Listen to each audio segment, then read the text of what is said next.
Ցուրտ եղանակն ու գիշերը տեղացած ձյունը մարդկանց հետ չի պահել հատիսի գագաթ բարձրանալու մտքից։ Մոտ 350 կամավոր միանում է շինաշխատանքներին։ Տարբեր մասնագիտությունների տեր մարդիկ Հայաստանի հեռու ու մոտ անկյուններից եկել են մասնակցելու այս պատմական նախաձեռնությանը։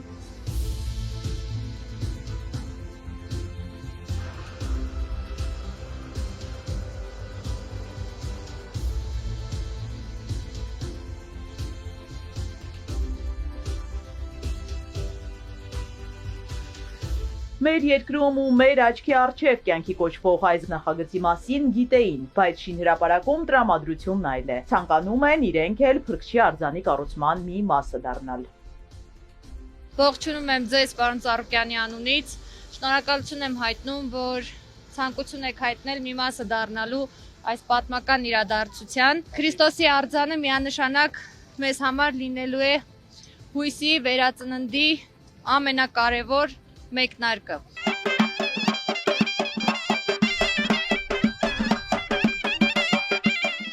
Զուռնա-դհոլի հնչյունների ուղեկցությամբ են մարդիկ շրջում ծանոթանում կատարված աշխատանքին։ Նրանց են ներկայացվում նախաձեռնության մանրամասները։ Այս համալիրն աշխարհին ներկայանալու է վերածնվող Հայաստանի կերպարով։ Սա մի աշխարհ է արժի, չեմ կարողանում։ Գուցե այստեղից գնամ, նոր ուշքի գամ։ Սա մեր հավատքն է, պարոն Ծառուկյանը, չգիտեմ, ինչ մի գործ արել, այսքան լավ բան մի մարդու մեջ ոնց կարա լինի, ես չեմ կարողանում հասկանամ։ Ամբողջ աշխարհի ուշադրությունը լինելու է հատիսին, սա Գողգոթա լեռն է։ Ես երբ որ ճանապարհին գալիս էի, ասում եմ, ինձ թվում է, որ գնում եմ Գողգոթան, որտեղ Հիսուսը միշտ բարձունքներ է սիրել։ Մենք կարող ենք մեր հավատքով մեր պետությունը հզորացնենք, սիրենք իրար, ատելու փոխարեն։ Մենք առաջին մարդն ենք եղել, որ ընդունել են քրիստոնեությունը 301 թվականին։ Սա մեր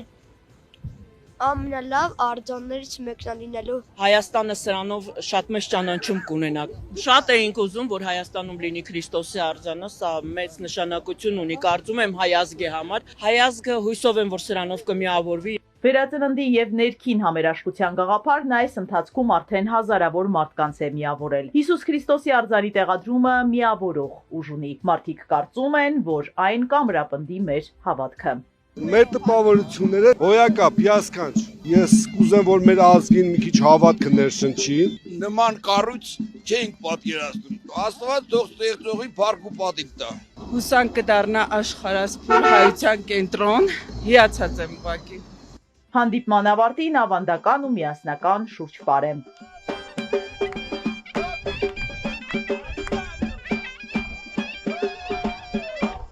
Մարդիկ շինհրապարակից հեռանում են հավատով, որ ազգային այս կառույցը մեր երկրում նոր հույսերի և հաջողությունների էջ կբացի։ Իզաբելլա Հովհաննիսյան, Ալեքսանդր Կիրոյան, Սիմիկ Մայիլյան, Էպիկենտրոն։